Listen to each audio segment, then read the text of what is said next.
Welcome back to BIMT YouTube classes. बच्चे this is our lecture for financial management MBA first year.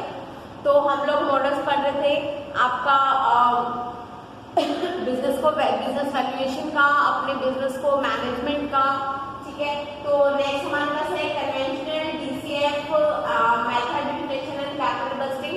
तो ये conventional जो आपका method है that depends upon cash flow basis, ठीक है। इस पे डिपेंड करता है बच्चे आपका कैश फ्लो स्टेटमेंट पे डिपेंड करता है। You know what cash flow statement, what is cash flow statement? The cash flow statement that represent the inflow and outflow of the cash, ठीक है। किसमें डील कर रहे हैं हम लोग? कैश का इनफ्लो एंड कैश का आउटफ्लो। इनफ्लो कब होगा बच्चे? जब भी आपको रिसीविंग्स होंगी आपको सेल से हो रही है, इंटरेस्ट रिसीव हो रहा है, कुछ डिविडेंड रिसीव हो रहा है, या फिर आपका रिसीविंग के लिए मैं देखूं आपने इक्विटी इशू करा उससे कोई आपको प्रोसीड्स हुई, या फिर आपने मशीन्स वगैरह सेल करी उससे प्रोसीड्स हुई, डिवेंचर आपने मार्केट में इशू करे, प्रेफरेंस इशू करे उससे आपको जो भी प्रोसीडिंग्स हुई, तो that is inflow for your cash. And outflow की मैं बात करूं तो जितने भी एक्सपेंसेस हम लोग बेयर करते हैं, जितने डिविडेंड डिक्लेयर करते हैं या फिर अपनी एसेट्स परचेज करते हैं, that kind of expenses are that you bear in cash, ठीक है। और इसमें आपका एक पार्ट आता है चेंज इन वर्किंग कैपिटल के, क्रेडिटर्स की पेमेंट हो गई, डेटर्स से पेमेंट्स आ गई हैं, ठीक है। तो इस तरह की चीजें हम लोग किस में डील करते हैं, क्या जब हम इनफ्लो एंड आउटफ्लो कैश का रिकॉर्ड करते हैं that is called cash flow statement. उसकी स्टेटमेंट बनाना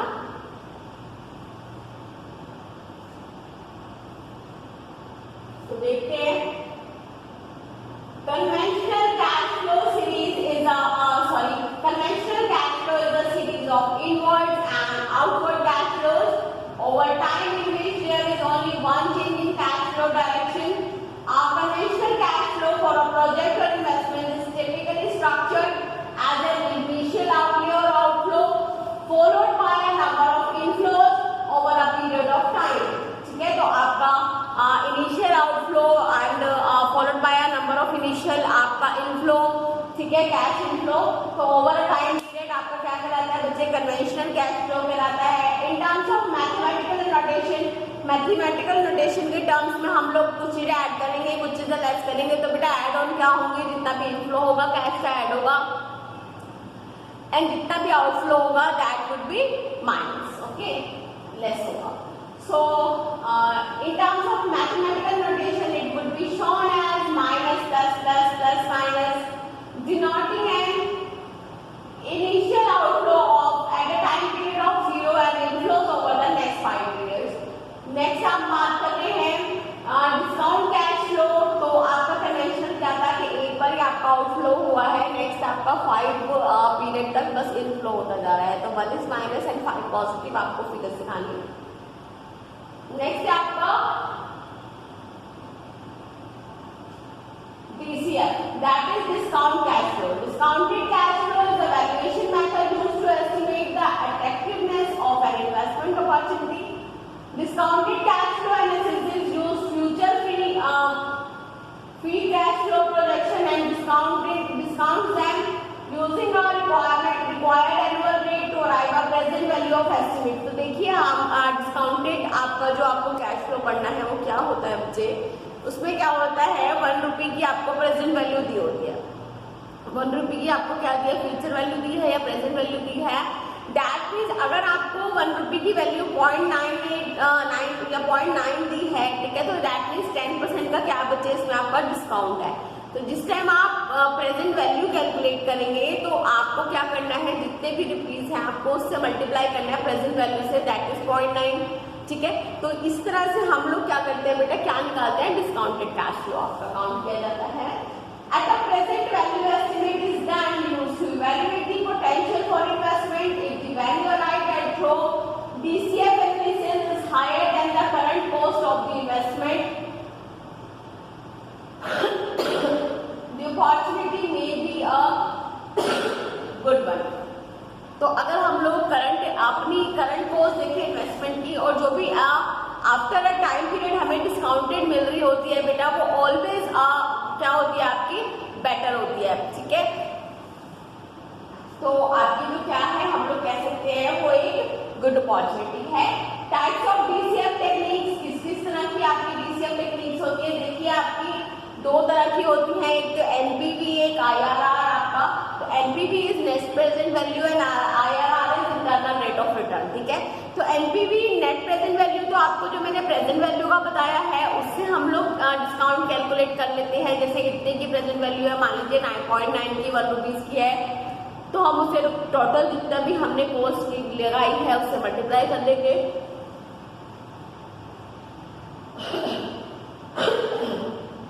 सॉरी, अगर मैं बात करूँ इंटरनल रेट ऑफ रिटर्न की, तो जितना हमें उस इन्वेस्टमेंट में रिटर्न हो रहा है बच्चे, वहां से जब हम आईआरआर से कैलकुलेशन करते हैं तो दो टाइप ऑफ आपकी कैश फ्लो, आपका डिस्काउंटेड कैश फ्लो आपकी टेक्निक है इसकी डिस्काउंटेड कैश फ्लो मेजर करने की। तो first is NPV and next is IRR. So here it is NPV, net present value techniques. NPV may be defined as the excess of present value of the project cash inflows stream of benefits over that of outflows cash outlays. The cash flow of a project are discounted at some desired rate of return which is mostly equivalent to the cost of capital. अब बात करते हैं IRR की। The internal rate of return may be defined as that rate of interest when used to discount the cash flow of an investment, reduce its NPV to 0, or it is the rate of discount which equates the aggregate discount benefits with aggregate discounted cost. IRR is also called as discounted cash flow method, yield method भी कहते हैं इसे, discounted cash flow method भी कहते हैं IRR को, और time adjustment rate of return method भी कहते हैं, ठीक है। This method is used when the cost of investment and annual cash inflows are known, but the discount rate is not known, is to be calculated. तो ये method हम कब use करते हैं बेटा? जब हमें कॉस्ट ऑफ इन्वेस्टमेंट पता हो या फिर एनुअल कैश इनफ्लो पता हो, तो हम लोग कौन सा मेथड लगाते हैं? आईआरआर लगाते हैं।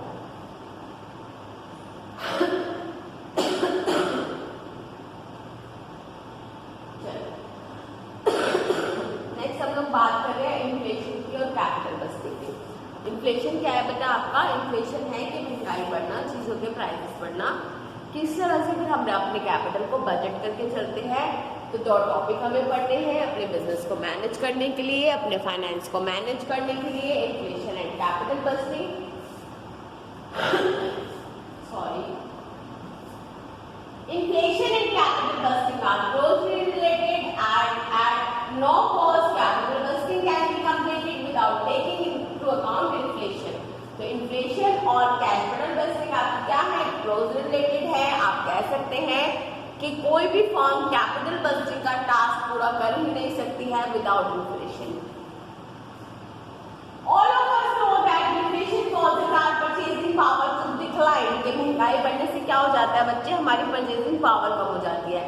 कैसे कम हो जाती है परचेजिंग पावर? एक एग्जाम्पल छोटा सा बता देती हूँ मैं आपको। हम लोग कोई भी आइटम परचेज करने गए, that cost 10 rupees each, okay, और हम लोग 100 रुपीज लेकर गए।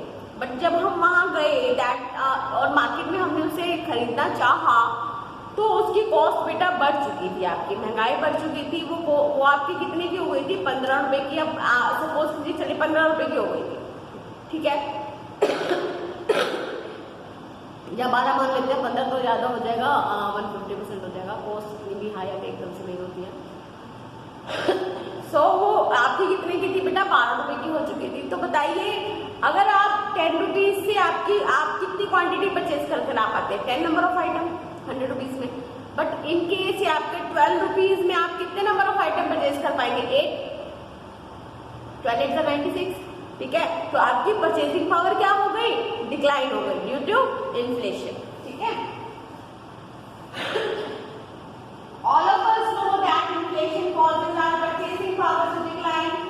So, if we buy an asset, same उन्होंने आपको ये एग्जाम्पल दे रखा है कि अगर if we buy an asset for $5,000 today, sorry, it is probable that the same assets can be bought for 10,000 after a couple of years। हो सकता है जो आज हम 5,000 की खरीद रहे हैं, थोड़े टाइम बाद, कुछ सालों के बाद जो कितने की हो जाएगी? 10,000 की हो जाएगी। प्रॉबेबल है, आपका हो सकती है ऐसी, However, it is assumed that the project cost as well as net revenues increase in proportionate manner with inflation. For this reason, in reality, rates of inflation are not taken into account. तो rate of inflation हम लोग account में नहीं लेते हैं, but हम लोग अपना capital budgeting के part में अपनी चीजों की value को बढ़ावा देते हैं. But this is not true always. Inflation does affect capital budgeting. Inflation and capital budgeting are bound to affect cash flows. ठीक है, दोनों की दोनों चीजें किससे बेटा इफेक्ट करती हैं? आपकी कैश फ्लो पे इफेक्ट करेंगी. Effects of inflation and capital budgeting. Inflation represents discount rate and cash flows. There are two factors on which inflation acts. They are discount rate and cash flows. ठीक है, तो cash flow statement अगर आप लोगों ने पढ़ा होगा तो आगे ऊपर वही बता रखा है बेटा आपका. नेक्स्ट आपका है डिस्काउंट रेट. पीडीएफ आपको बच्चे अटैच मिल जाएगी. छोटा सा ही आपका पार्ट था कि conventional cash flow and DCF method आपके क्या होते हैं, इन्फ्लेशन और कैपिटल बजटिंग में किस तरह से आपको ये रिफ्लेक्ट करते हैं. Okay students, that's all for today. Thank you. Have a nice